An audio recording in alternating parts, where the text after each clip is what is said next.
Hello everybody, and today we're going to do this beautiful drawing technique which is beloved of art schools everywhere. It's modelling the light. It gets you away from thinking about line, and it's a fantastic technique for drawing, for painting. I use this all the time when I'm doing my life painting. I also use it when I have artist block because it gets you away from thinking about, as I say, lines. So we're going to be modelling the light. I've got this lovely photograph, in fact taken by a woman in 1945, but it's so beautifully lit, and I think there is something in the male gaze. So this is just a woman enjoying how light is falling on the body rather than any sexual innuendo going on there. And so what we're going to do, we're going to black up the piece of paper with charcoal, which I think most people know this exercise, and then draw with a rubber and then work in with charcoal afterwards. And lots of smudging. Quite useful to have tissue papers if you don't want to get too mucky. Q-tips work very well for small modelling. You also have those kind of paper pencils you can use, which will do very fine detail in this technique. But it's probably going to be a bit rough and ready, this one. But I'm going to black up the piece of paper using the side of my charcoal. And I'm getting a little bit of brass rubbing effect here, even though I've got many pieces of paper underneath. So it's kind of lumpy, but what you want is a sort of grey scale. So I'm just going to mush that together with some tissue paper so you don't get completely mucky. Normally I just use my hands, but some people are fussy that way. And then we're going to start drawing with the rubber. So the first thing you want to do is just look at the light that's falling on the figure. You can see that unfortunately the light of my studio is actually making that shine a bit, but never mind. So I'm going to go in and actually look at where the light is first. So I'm looking at her shoulder and her elbow. It's almost like abstracting the figure. Sorry, there's going to be a lot of wobbling going on here, I think, because there's quite a lot of rubbing. So here we are. That's her bosom, here's her waist, here's her hips, her little tummy, and coming down here to her leg. And you can almost see the figure appearing already. Here's her leg that's lit. And generally use a putty rubber for this. The reason why they recommend putty rubbers is that you can shape them and pull off dirty bits as well. So you can have a fresh bit of rubber underneath. So I'm looking at that. And then actually looking at the background on this side of the figure and looking what the neck's doing. And again, that is actually light here. So again, this actually gets you to think about what the background's doing as well. So the background will actually define the figure because you want to stay away from line. There are some beautiful drawings by George Seurat, him of Sunday in the Park with George, which are almost entirely without line, and they have a beautiful quality to them. And when you're painting, you kind of want that lost edge feel where you can't see the big edges. So now I've got my drawing done with a rubber, just looking at the pattern of light. It helps you also abstract the human figure in your brain. So it's just a pattern of light you're doing, so just relating that to that to that, not thinking, oh my god, that's a person. So the first thing I'm going to do is actually make this side darker.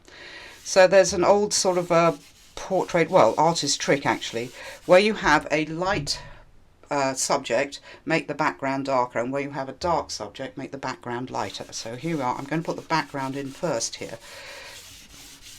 So it's just like that. Have a bit of a smudge. I'm generally against smudging, but charcoal I make the exception. With pastels you lose the liveliness of your drawing, I think, if you do too much smudging. And here we are, the armpit again. Going to define her bosom. Here's her bosom, here's the leg, so I am actually going to put a line in here so I know where I am. There's a dark area here. We got the leg and the elbow here, and there's a dark area of neck just there. There's her, and actually the neck's dark there, and her arm is going around the corner. And then here, this is quite dark in fact. So I'm just going to have a bit of a smudge and then hopefully start building up the drawing. So I'm just going to go in here with my fingers, which is also very satisfying. Come down here, catch what's happening here. That beautiful dark shadow that's defining her tummy. And then we got a leg that goes around the corner here, which goes into the thigh. And I want to correct that a bit. So you get this nice kind of misty figure coming out of the grey scale. So that goes down there, and I can almost use the charcoal in a very sculptural way. And this is a wonderful way of drawing, just to kick yourself out of thinking about lines all the time. So she's drawing a line. So that's the leg. And you can work into this for quite a long time. So I want to go down here, define that. So you're getting the feeling of the figure coming out of the mist. So here we have an arm going into a neck. Better put a neck on. And I'll just go in there with that. And we got the elbow, which is, the arm is foreshortened, disappearing over her shoulder, which is sort of here. So we've got an arm coming down here. See, I am resorting to line, but I'm not going to leave them there. I'm going to smudge them out. And I'm going to start working in with the light again. So that's doing that. I think that's a little bit higher up. And then we got this very sharp shadow on her leg, which is just here. So I'm going to go in quite dark with that. And then knowing I can lighten it by smudging, and also using my rubber as a drawing tool. So that comes down here. We have a hand over here and an arm over here. So I'm just trying to compute what I'm going to do about that arm. It is actually dark around the edges, so I might make the background a little bit lighter there. And now I'm going to go in my rubber and start modelling again. So here we are, rubbing this out. Notice my drawing got bigger as it went down, but I think that is higher up. So you can correct all these mistakes.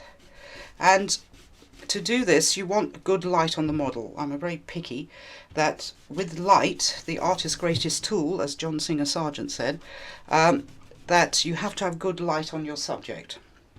I don't know if anybody's been doing portraits of loved ones in the holidays, well, in the lockdown, that you want to have, if you're doing it from a photograph, you've got to have a photograph with good light on it. So it's all about the light. So you're getting this idea of this figure appearing. Can you see it's kind of mushy, but it's still there, and I can work in detail for quite a long time with the charcoal and build it up as time goes on. Let's have a bit of a neck, and there's some interest in her neck. So in fact my rubber's now got filthy. So I'm just going to go in here and find a clean bit of rubber, and in fact that is light defining the dark area of her arm. And then we got this arm is kind of lit with a dark edge to it. So I'm just going in there to smoosh it out again, and I'm going to work back in with the charcoal. So I just need to define what's really happening here, and I'm going to do it with line, but then I'm going to smudge that out again and actually go in really with quite a lot of charcoal to get this very nice lost edge. I'm using line just to find my way around it. And here we have her leg. So here I've got the calf muscle and the shin bone coming down here. And that's there, and this is here, and I'm going to use the light to define that leg. And then over here I might be resorted to use line a bit down here, and here is the foreleg coming in here, and that's the calf, isn't it? Yeah, and it comes down here, and again getting rid of the line just by smudging. Let's try and define what's really going on here. And this comes up and follows the foreleg round, and then here the darkest point of any shadow is generally on the edge right near the light. So here you've got very strong light, so you've got very dark shadows just there, but actually here you've almost got reflective light defining this leg and what it might be up to. I can just go in and smudge a little bit more and make that edge soft. And then I need to define that knee, and again my rubber's got dirty, so I'm just going to pull a bit off and find a clean bit to get those lighter areas in here. So that comes down there, and we've got a thigh, and here. There we go, she's coming out of the mist. And that is very light just there. Again, I need a clean rubber, so I'm just going to pull it apart a bit to get that cleanness. And the thigh, and what's really happening there, and that is lighter. So using the background to define the figure. It's also quite useful if you ever dare to do live painting in watercolour as well, that you're actually thinking about the background defining the light. So again here, I think I need to just pin this waist down a bit. Come around here. And perhaps give her a bosom. There we go. And something resembling nipple. So you can be quite chunky when you apply the charcoal because you know you can lift it off again. And as I say, it's a really good way of drawing from painting because you don't, with painting, with oil painting particularly, you don't want to think about lines. You want lines, I suppose, for your composition, but when you get down to painting, you really need to think about the volume of whatever you're depicting, be it a pot or a person. And here we have the thigh coming round, meeting the knee, which is going to meet the hand, and then we've got this little bit as well, so I'm just going to smudge that. And we've got a little bit up there, and this is really quite dark here in the armpit. And this elbow needs defining. You see it's really quite pointy. And then that shape of the top of the arm. So we're just blocking in, and then I can actually add more detail in a minute. So I just want that to be a bit smudgy. Come down here. And that goes there. And we want that leg defined a bit. So I'm just going to make that line quite soft. And then this goes up into her shoulder, which I realise is probably a bit, making her a bit butch, but I want to define, there's quite a dark little shadow here, and I'm going up here to catch the hand and what the arm is doing. So we've got the arm doing that, the shoulder doing that, and then the forearm disappearing onto her shoulder, which is actually quite dark. So again, smooshing away my lines just to make this lovely soft edge, which works really well in painting. If you think about some of the old masters' paintings, you cannot see the hard edges. I'm just thinking of Rembrandt particularly. If you look at his paintings, there really aren't that many hard edges in his figures. So you want to be able to smush it away. And of course with oils you can do that easily by fluffing. We've got a harsh shadow here and some darks in there. So I'm just having a nice old smush around. Oh dear, she's got a withered arm now, so I'd better go and make that a little bit wider. Coming down here, understand what's going on here. So we've got this, and then we have her thumb. So that's her forearm, and then sometimes when you've got an undefined arm, if you can actually get that bit of the inner arm really by the elbow, there's often a little crease there. If you can actually depict that, that really helps you understand what an arm might be up to. So that's going up there. Ooh, we've got a bottom, I hardly noticed. So we've got a bottom here, which again, this, I'm just looking at this photograph, she has, I don't know if she's done it in the developing process maybe, of actually making it seem lighter just there. So I just want to get that, have a bit of a smudge, and then I can work into that with my rubber. And got a thigh here, and the knee, again, the darkest point of any shadow is where the light hits it, as it were. So there we have a knee just here. Maybe if I make that a bit darker, that light will seem lighter. That little ball of light on that knee. And there's another ball of light just there. So, And again, it's such fun because you're using your fingers to draw, which I think is always actually much more instinctive. So we've got something going up here, so we've got quite a light area there. You can resort to chalk to get the lighter bits to seem lighter, but I find they it actually makes everything turn sort of mushy grey, which I don't like, so I prefer to try and just use the paper to be the light. There we go, there's a bosom, and I suppose I could work a little bit harder on the nipple. Oh, I know, let's try a Q-tip. Haha. See, you can actually work round. And there we have this very light bit on her wrist, which is really defining that arm. But the rubber is quite a blunt tool sometimes, so I'm going to have to go in and work that up. And so this is her forearm, and again I'm going to use Smudge to try and define what's going on there. And I think her neck is a bit wider now I look at it. There we go. And actually that's a little bit wrong, so in fact that comes up higher and then goes down to meet her wrist. And then this I think is a little bit higher where her arm is resting on her knee. And I'm just going to have a quick smudge, and I'm going to define. So we got the elbow here, and then we have a bit of a forearm doing that, and defining the hand.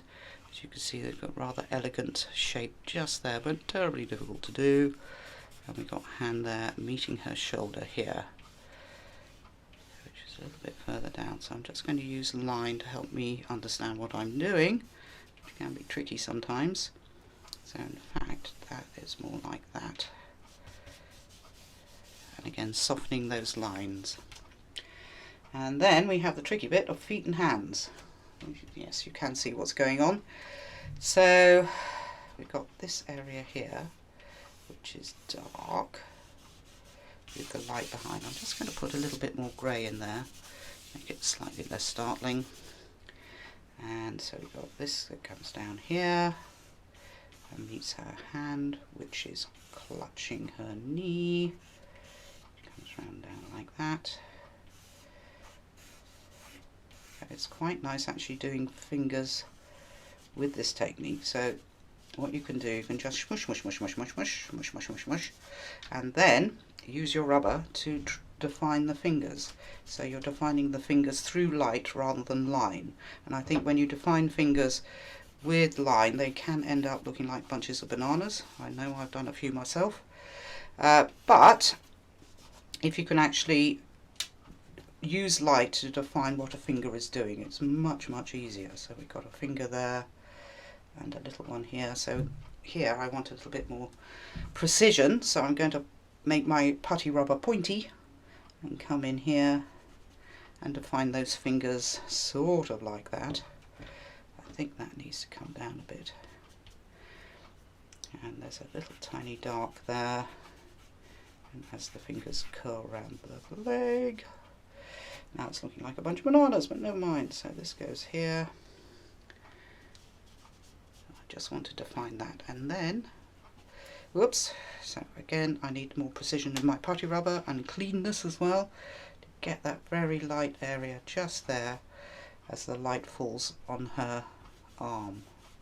So again coming in here, and I can use the rubber to get the kind of internal light of her arm and possibly shoulder. Oh look, we've got a bone and some muscle,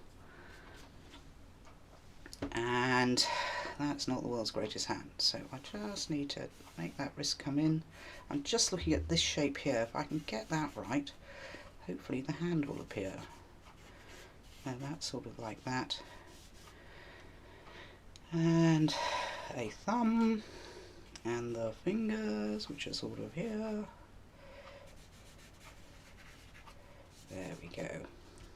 Not the world's greatest, but let's have a bit of a smudge, and then perhaps I won't mind so much. And again, now I can actually correct with my rubber. Oops. And then coming in here to find the light on her fingers. Oh. There we go, as it goes around the corner. Oh no, she's got feet as well. And in fact that goes like that, and this is her shadow. And then we have feet, which are really quite dark. And I think there's a toe over here, so I'm just going to go in there. And I want to make that bit light to make it seem it's got volume. It's getting this roundness with the light and the shade. And just see if we can define that line. I find it not quite so annoying. And then we've got a line here, and we've got a knuckle here, which is actually defined by a light area just there. And this is quite light. So we're defining the muscles and the volume by using light rather than thinking about using shadow or shading to do. So using the light to model the form, and this is what this technique is all about, and you can have lots of fun playing with your fingers, and it's, I don't know, I think it's more instinctual than having to shade, because with shading you're just adding dark and you can't really see what's happening in the dark, but with this technique you're actually modeling the light. And as I say, it's a great way of getting over artist's block, figure drawing, and it's always one of the first lessons you'd have while doing a live class or anything in an art college really. Well, I suppose they still teach drawing. And here I'm more or less finished. I've got her feet to do, which are practically entirely in shadow, so all I can do, and this actually goes around here, so that's dark. Again, always softening my lines with my finger. I think the paper is getting a bit full and it won't take much more. And in fact, I'm going to leave the feet as more or less just dark shapes. I don't want to put toes in, that's too much to ask. I was thinking, has she got bunions? But no, that's her left foot, so here are her toes. But I'm just going to smush those out. And we have another toe going on here, and I'm just going to smush that out again, softening that edge. Anyway, a lovely technique. I do recommend trying it out. Doing a self-portrait in this technique is also a useful thing. So again, it helps you abstract your face almost, because it's something you know very well. I could go on and fill with this. I want that to be a soft edge, but I'm going to stop now. But charcoal, as you can see, is very fleeting and will disappear on a piece of paper. So if you do a drawing like this, you do need to fix it. And I always recommend firm hold hairspray because it smells slightly less poisonous than you can get commercial fixatives, but they are smell terrible, and I'm sure they're full of all sorts of poisonous things. So I prefer to use hairspray. So again, just softening a few edges, and I'm fiddling, so I'm going to stop now. Okay, and next time we're doing glazing with oil paints, which is lots of fun to do, but I'm going to do it on a black and white acrylic painting. It's an old master technique called grisaille, and we will do that next time. Bye bye everybody.